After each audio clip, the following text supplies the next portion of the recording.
Okay, good morning, students. So today we are going to study a new chapter, which is superconductivity, and this is the last chapter of your syllabus of first semester. Okay, at first, what is superconductivity? Previously, we have studied about various types of materials like conductor and also insulator and their properties.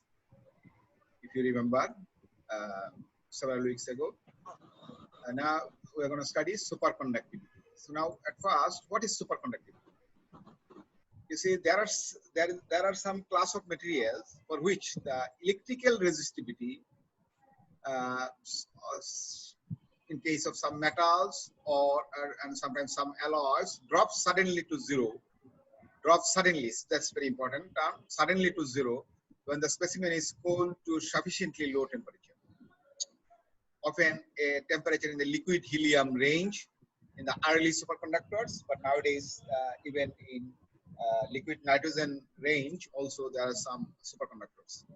This phenomenon is called superconductivity, and it was first observed by Kamerlingh Onnes, one Dutch physicist, in 1911, 3 years after the discovery of liquefaction of helium. Liquefaction of helium was discovered in 1908, and 3 years after that, so Kamerlingh Onnes was studied various materials, and he found in case of mercury, the resistance of the material drops suddenly to zero, and that was discovered in 1911. So this phenomenon is called superconductivity.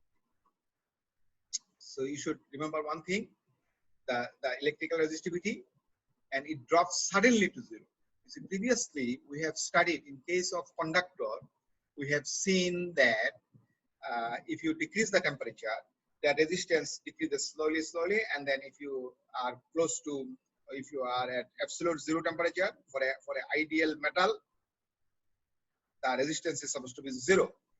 For a pure and ideal crystal, it's supposed to be zero. But that phenomenon is not superconductivity. Superconductivity is a phenomena. You see, you will have some resistance, and then suddenly it drops to zeros like that. So if you are at this temperature, some higher temperature, resistance is this one, and then if you decrease it, this is the case of mercury, the first superconductors. Okay, so in case of mercury, so it's a metal. So if you decrease the temperature, it will resistance will decrease, and then suddenly it drops to zero. So this is the phenomenon of superconductivity. And the temperature at which the resistance becomes zero is called the critical temperature, and it is denoted by Tc. Sometimes we call it transition temperature as well. So temperature at which the specimen undergoes a phase transition. Phase transition means from normal state to superconducting state. It's termed as the critical temperature, as I showed you in the figure, and this is called superconducting transition. And above the transition temperature, the material possesses normal resistance and is said to be normal state. And below this temperature, resistance of the material becomes zero. So if resistance is zero, and the conductivity is inverse of the resistance, so conductivity will be infinity in case of superconductors. This state of material, we have already described the state of the superconducting state of the material. Okay. Now the total disappearance of the electrical resistance of these some of the materials is called superconductivity, and the material which exhibit this property are called superconductors. Previously, we have studied the electrical resistivity of a material actually caused by electron scattering, and this is due to temperature and impurities and also the crystal defects. Okay, and this figure shows the behavior of the electrical resistivity as a temperature for the normal metal.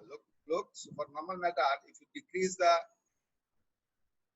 temperature, then resistance will decrease, and finally you will have some residual resistivity. We have studied this one earlier. This is due to the impurity of the material. Okay. However, in case of superconductor, resistance will, if it is a metal, then resistance will follow the usual metallic behavior, and then suddenly it will become zero. So this is called this temperature is called the transition.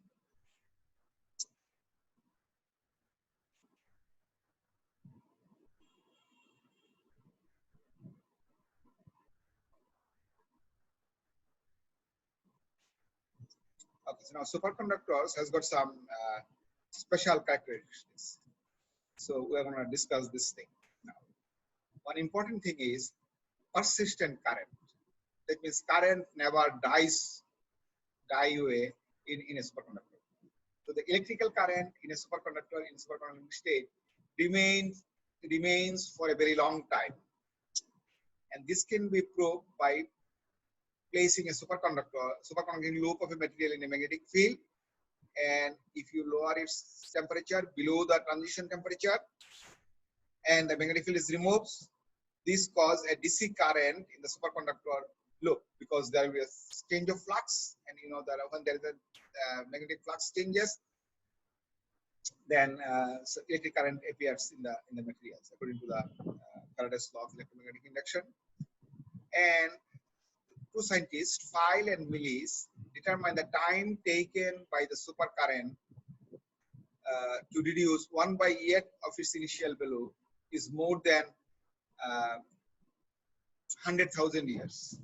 Okay. This indicates that DC current in a superconducting material is persistent.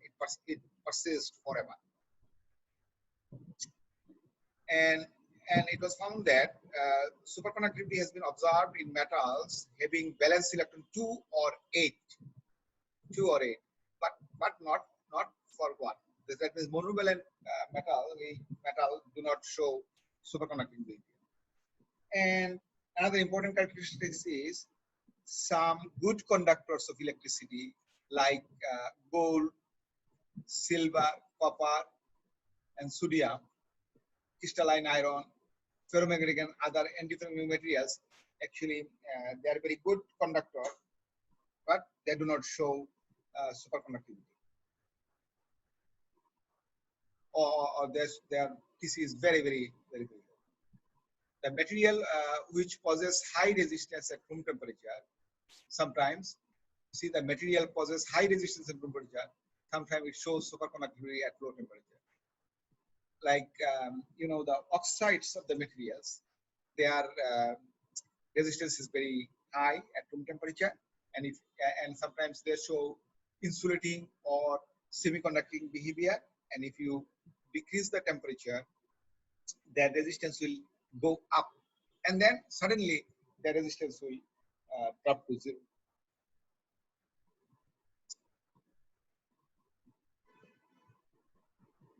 And by reducing the temperature of a material, it changes from normal to superconducting state. And this transition, superconducting transition, is sharp in case of pure and perfect metal. And it is broad for metals containing impurities, like this one. This figure shows resistance as a temperature.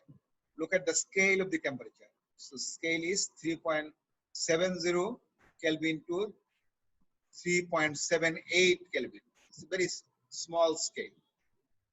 If you investigate the transition region closely, if your material is phase pure, there is no other impurities present in the material, in that case, transition will be very sharp. Look at the transition width is very small, because look, this is 3.70, 3.72 is here, this is 71, 72, so it is higher than 3.715. However, it is less than 3.720. So transition width is very small. However, if the material is impure, transition starts from here and it ends here. So this is called this region is called transition width. So in case of pure material, transition width is very less or negligible. However, in case of impure materials, there is a broad transition.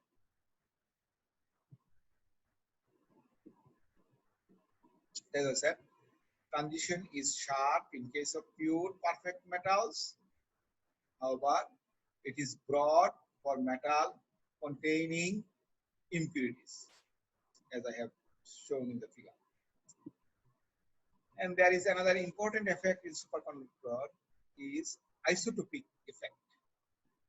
The transition temperature Tc of a superconducting substance, it is an experimental fact.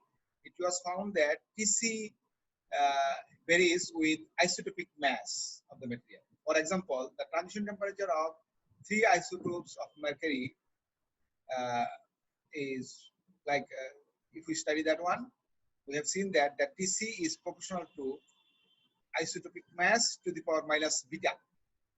Or we can write Tc multiplied by m to the power beta equal to constant.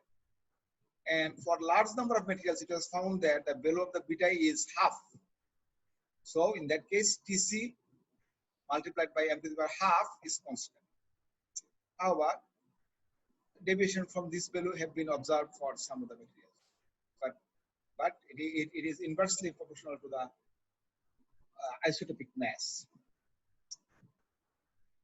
So this phenomenological theory gives us a very good information. When we design the superconducting materials, we should be careful about its isotopic mass. For example, when you make alloy, so if you take a heavy element, so there is a possibility of decreasing Tc. Next one is effect of magnetic field. You see that magnetic field is not good for superconductor. So if we apply magnetic field of sufficient strength, superconductivity of a material can be destroyed. The minimum magnetic field strength required to destroy superconductivity of a substance below Tc is called critical magnetic field at that temperature. And this critical field varies with temperature. And this variation of critical field as a function of temperature for some elements are shown in this figure. Look at here. So critical field is 0 at Tc. Okay, and critical field increases as you decrease the temperature. And this curve is for lead, and this is for mercury. Mercury is, as you know, is 4.2 Kelvin Tc, and this for the T. So,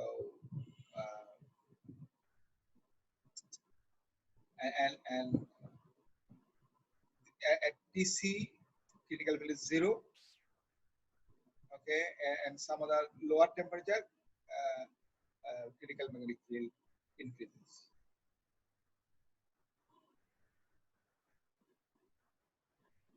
So we can draw. These are the experimental results, and from the results you can write this equation. Again, this is a phenomenological equation, and this comes from the experiments. So Hc equal to H naught into 1 minus T by Tc square. Look at Tc, this term will be 1. So 1 minus 1 is 0. So Hc will be 0. And at 0 temperature, and 0 Kelvin, so Hc will be highest. So maximum magnetic field is required to destroy the superconductivity at 0 Kelvin. You can describe this one from this question as well. So critical magnetic field Hc at any temperature T below Tc can be expressed using this equation. Another important term is critical currents. So suppose a material carries electric current in superconducting state, and this current produces, as you know, when there is a current carrying conductor, around that conductor there is a magnetic field is developed. And if this magnetic field exceeds the critical magnetic field that we described in previous section at that temperature, that means T less than Tc, then normal resistance will appear in the material. So the material will become normal states. It will be no longer in superconducting state, even you are at low temperature. For example, if you apply 2500 Gauss for niobium, even you are at very low temperature, the it will not behave as a superconductor. It will behave as a normal conductor.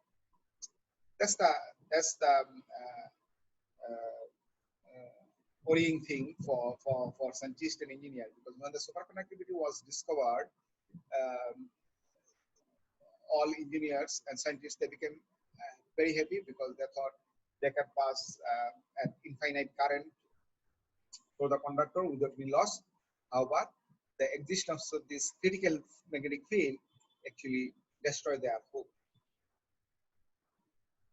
So the maximum current that can be passed through a superconductor in superconducting state is called the critical current, and it is represented by IC. Another important term is related to IC is called JC. JC is called the current density. So in that case, you will divide IC by the cross-sectional area of the conductor through which the supercurrent rays pass through. Okay, so you see, in case of superconductor, DC resistivity is 0. However, AC resistivity, however, they might have AC resistivity. So when the material changes from normal state to superconducting state, then few normal electrons are converted into super electron, which we will study later on. Actually, super electrons are some a pair of electrons, which are called Cooper pair. So which carry, and those Cooper pair carry DC current in superconduction without any electrical resistance. So if a constant DC current is following in a superconductor, there is no resistance in the material, has no electric field in the material. Okay. However, if we apply AC voltage source to the superconductor, AC voltage source means you are changing the polarity of the voltage. Then the super electron accelerates in the forward and backward direction. So you will be changing the direction of the current. Okay, so there will be and they lag behind the field because of the inertia. Also under AC field, current is carried not only by super electron but also by the normal electrons. And this normal electron, when the normal electron pass through the material, that actually add the resistance in the superconductor, even below the DC. And if the frequency of the AC current is high, then and if it is very high, the material may become normal material.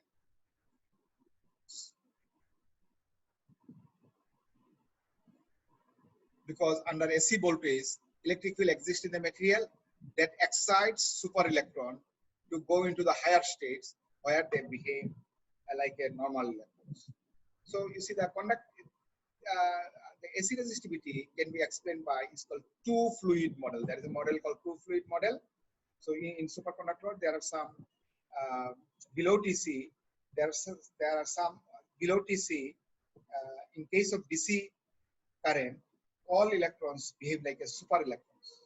However, if you apply AC current, some of the electron converted to normal electrons. And if the frequency is very high, so even if you are at low temperature, superconductivity may be destroyed, because all super electron may convert it to normal electrons.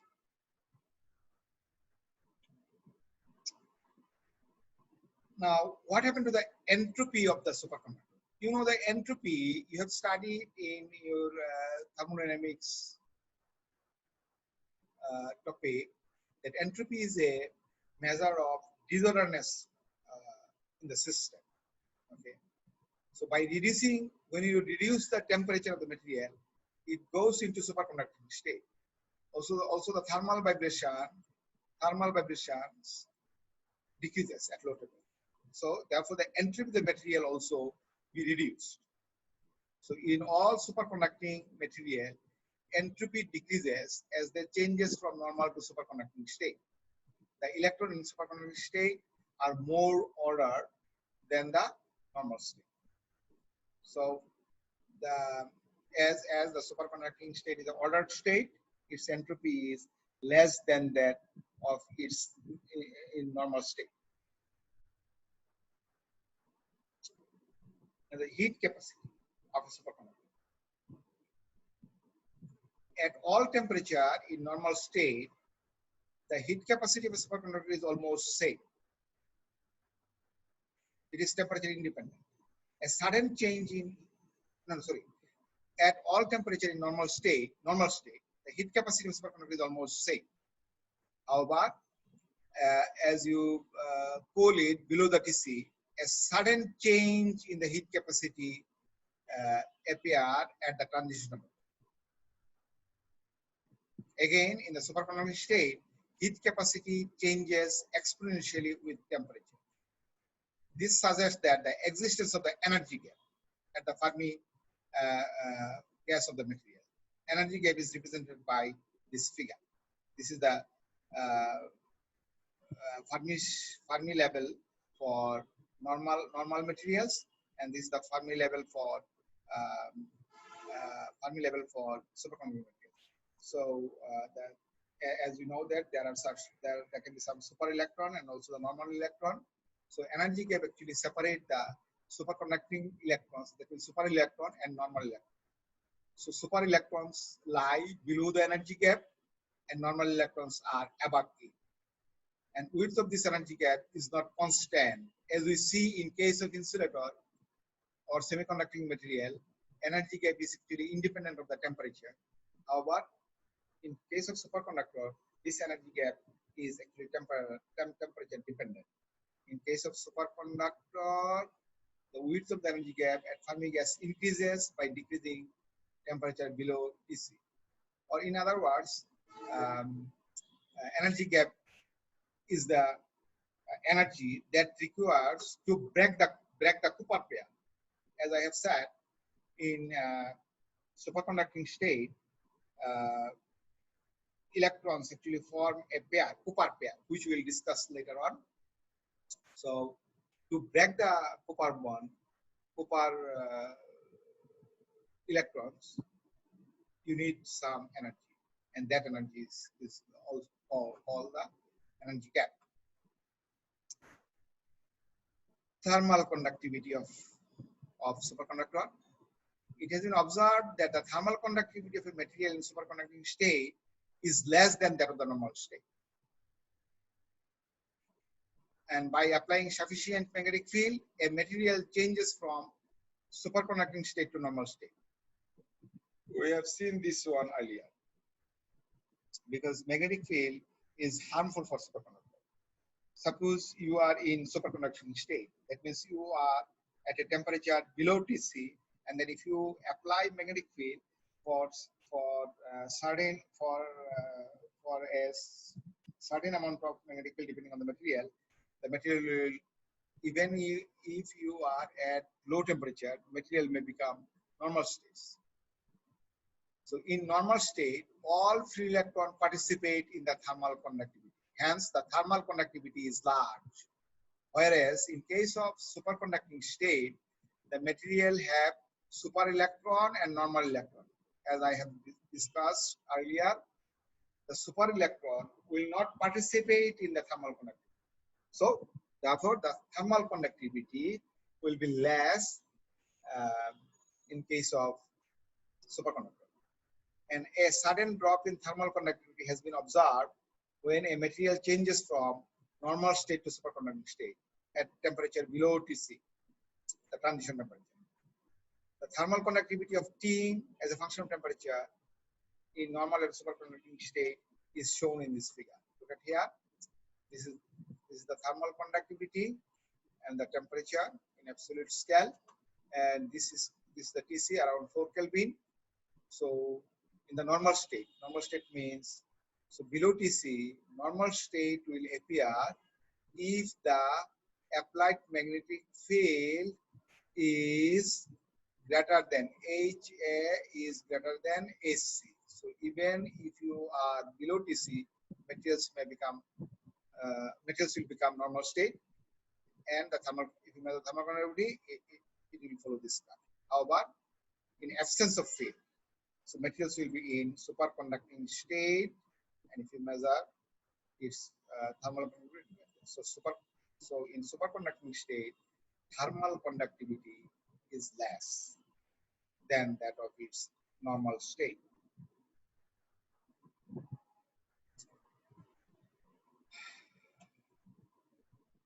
And then mechanical effects. Experimentally, it was observed that the superconducting transition temperature, or TC, and the critical magnetic field AC change slightly by applying mechanical stress on it. Small changes in volume, coefficient of thermal expansion, and bulk modulus of elasticity were seen when material changes from normal state to superconducting state. So there is an effect of mechanical stress in superconducting. And then acoustic attenuation.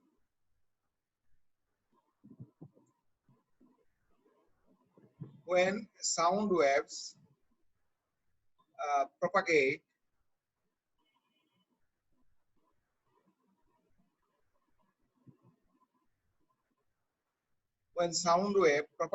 through a metal, then the ions will be slightly displaced from their original position. And this displacement produce microscopic electric field. And this field increase the energy of the electron present near the Fermi surface. So the wave is attenuated. And this attenuation can be expressed by attenuation has been expressed in terms of the attenuation coefficient alpha of the acoustic waves. So alpha superconducting state and alpha normal state can be expressed according to this temperature. And then at very low temperature, you can approximate this exponential term. So alpha S by alpha N will become this one, because you can neglect the higher order terms. This is one important property of the superconducting material, which is called Meissner effect. Actually, this effect was discovered in 1933 by Meissner and Ostsenfeld. And they found the exclusion of the magnetic flux lines by a superconductor below TC. They reduce the temperature of a long superconductor in magnetic field. They observed that the superconductor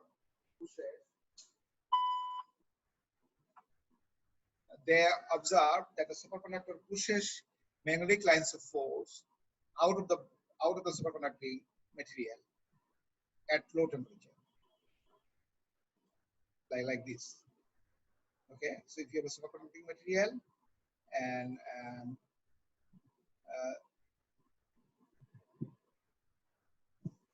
then no flux will present through the material. However, if you increase the magnetic field slowly, then at some point it will start to penetrate through the material. That means if the applied magnetic field is higher than that of the critical magnetic field of that superconductor that we have described earlier, so in that case, the materials will become normal conductor. Okay, when the material is in normal state, magnetic lines of force pass through it, which is the case of figure B that I showed. Magnetic induction inside the material is given by, we have studied this relationship earlier when we have studied magnetic material. It's a general relationship. B is the magnetic induction, H is the applied magnetic field or magnetizing field, M is the magnetization. And this equation is valid for all type of magnetic materials. So and if you take mu naught h common, so it will be 1 plus and then m by h. And the term m by h is called the susceptibility of the materials. We also derived this relationship earlier. And where mu naught is the magnetic permeability in free space. So, and as I have discussed, h is the intensity of the applied magnetic field, and m is the magnetization, and chi is called the magnetic susceptibility. And the term chi is this one. When the temperature reaches below Tc, material enters into superconducting state and it will expels the magnetic lines of force. So if it expels the magnetic lines of force, the total magnetic induction inside the material will be zero. And if this B is zero, then this equation become this one. So in that case, H will be minus M. So that means in superconductor, negative magnetization occurs. Okay. So in that case, chi will be minus 1. And negative magnetization occurs, as we have studied earlier, in case of diamagnetic materials. Now, in this case, susceptibility is minus 1. That means a superconducting state inside the material, magnetization takes place, which is equal in magnitude and opposite in direction to the applied field. So, therefore, the superconductor is a perfect diamagnetic material because its susceptibility is minus 1.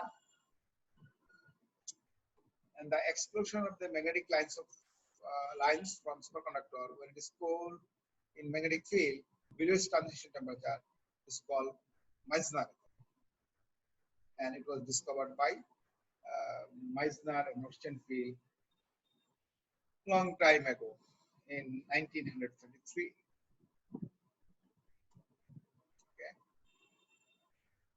so this is the case when HA is less than AC. However, flux line will penetrate when HA, that is applied magnetic field, is greater than HC. HC is called the critical magnetic field. So, critical magnetic field is a field which destroys the superconductivity of the material.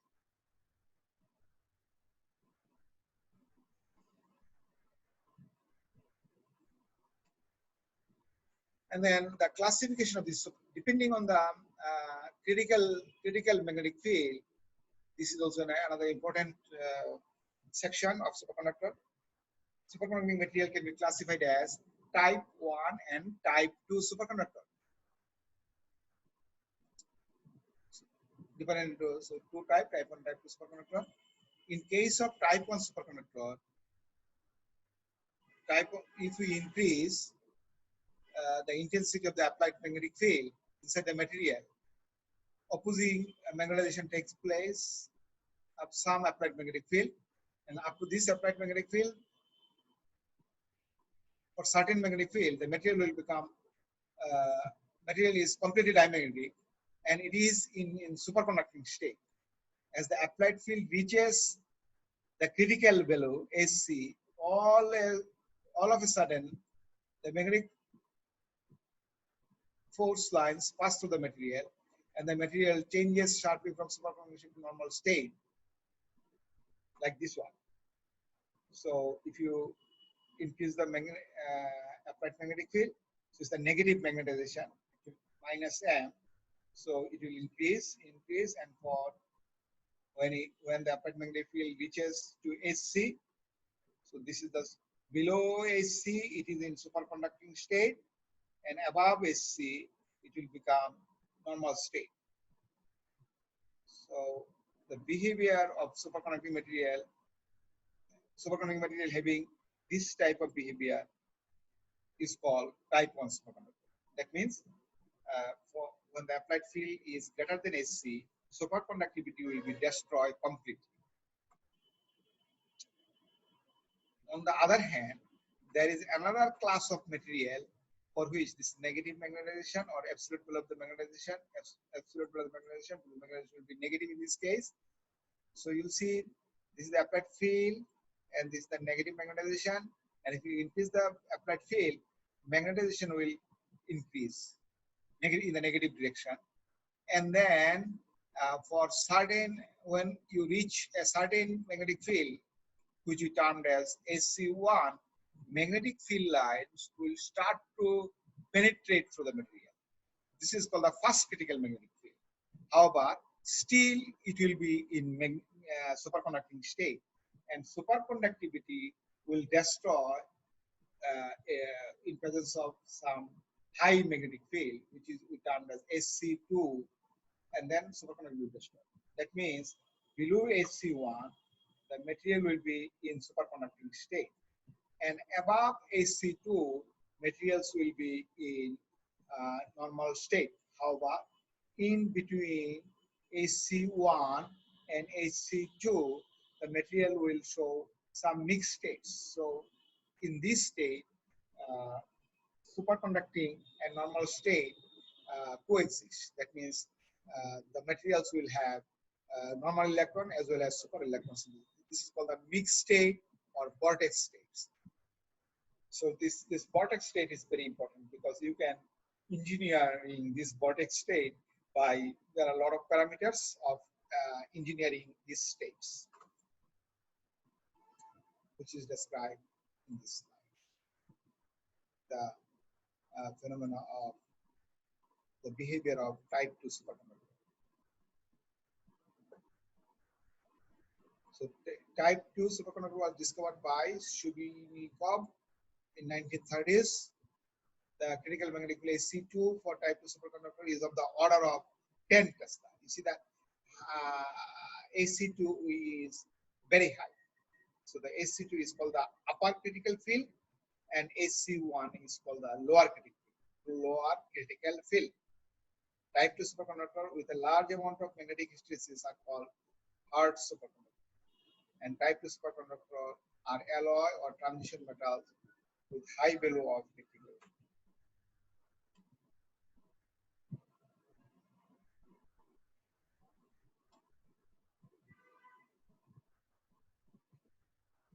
Another important term is penetration depth, or sometimes we call it London penetration depth. In 1935, London brothers actually, and H. London obtained an expression for penetration of applied magnetic field into superconducting material from the surface by adding Meissner effect. That is, the magnetic induction B inside the superconducting material is equal to 0, and zero resistivity, that is the intensity of the electric field E in a superconductor in superconducting state is equal to 0. To Maxwell electromagnetic equation. According to them, the applied magnetic field does not drop to 0 at the surface of the superconductor abruptly. However, it decreases exponentially as given by this one, H equal to H naught e to the power minus x by lambda, where H is the intensity of the applied magnetic field, and x at a depth of x from the surface, and H naught is the intensity of the magnetic field at the surface, and lambda is called the London penetration depth. And this penetration depth is defined as the distance from the surface of the superconductor to a point inside the material at which the intensity of the magnetic field drops 1 by eighth of its initial value. The variation of the intensity of the magnetic field distance from the surface of the material for a superconducting material, for example, tin, is shown in here. Like at the surface, outside the surface, the applied magnetic field is this one. So this is the surface of the superconductor. So at the surface, high magnetic field exists, and as we have discussed in Meissner effect, that magnetic field cannot penetrate. Actually, this is not exactly true. The magnetic field gradually become 0 inside the superconductor. So when the magnetic field drops 1 by eighth of its initial value H naught, so up to this distance from the surface, this is called the penetration depth. However, this penetration depth is very, very small. It's of the order of micrometer. So that is why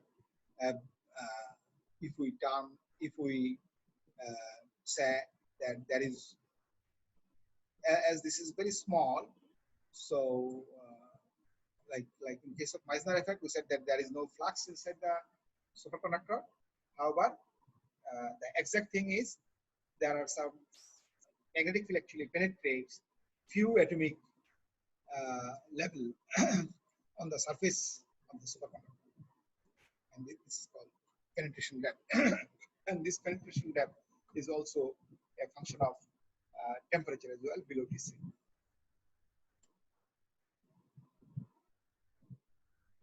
So the magnetic field is likely to penetrate at the depth of 10 to 100 nanometers. So few atomic level. The superconductor film or filament is thinner than this value, then its property are significantly different from that of the bulk materials. Okay. For example, the critical field increases with decrease in thinness. The value of lambda for some materials, like for mercury, it is 70 nanometer. Aluminium, it is 50 nanometer. For tin is this one, and for lead and indium, values of this. So penetration depth, as I said, is not constant, but it varies with temperature,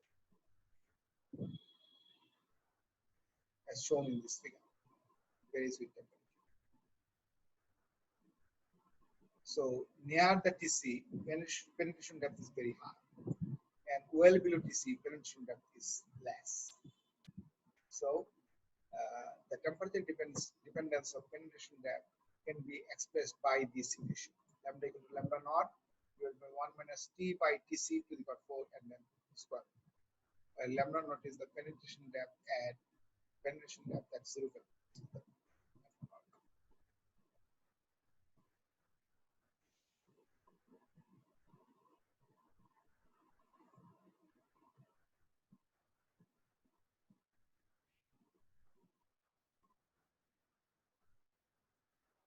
Okay, another important term is flux quantization. We know that the electric charge is quantized. You have studied in your basic electrostatics, and it is multiple of the electronic charge, which is 1.6 into 10 to the minus 19 coulomb. That means when the charge is transferred from one body to another body, it has to be an integer multiplied by this amount. That means either you will transfer one electronic charge or two electronic charge, three electronic charge, and so on. So you cannot transfer or remove fraction of electronic charge. So that is called quantization of the charge. Similarly, the magnetic flux line passing through a superconducting lobe due to persistent current that we described earlier is quantized in terms of the integral multiple of this, h by twice e. So flux quantization can be proved with the help of superconducting material in the form of a hollow cylinder or ring. And magnetic field is applied on the superconducting ring in normal state as shown in this figure. Well, as the temperature is reduced to below critical temperature, below Tc, the material expels the magnetic lines of force and enters into superconducting state below Tc. Persistent current is set up in the material, and this current will remain in the material even if the applied magnetic field is removed. This persistent current set up magnetic force lines in the D, and magnetic flux adjusts itself such that the flux through the cylinder is quantized integer multiple of h by twice e. If the persistent current in superconductor decreases, then the magnetic flux also decreases and adjusts to the integral multiple of h by twice e. Actually, that also gives a proof of the formation of the Cooper pair, which we will study later on in the Bardeen-Cooper and Srieffer theory, so-called BCS theory. So here, twice E is the charge on a pair of electrons. experimentally it was found that the value of H by 2IC is equal to this. It confirms the existence of a electron pair or copper pair in superconducting state. So in superconducting state, electron forms a pair and they move in pairwise, and by which we can describe the superconductivity of the material. And this is very well agreed with copper pair concept. The copper pair concept plays a major role in BCS theory, which we'll study later on. So today we are gonna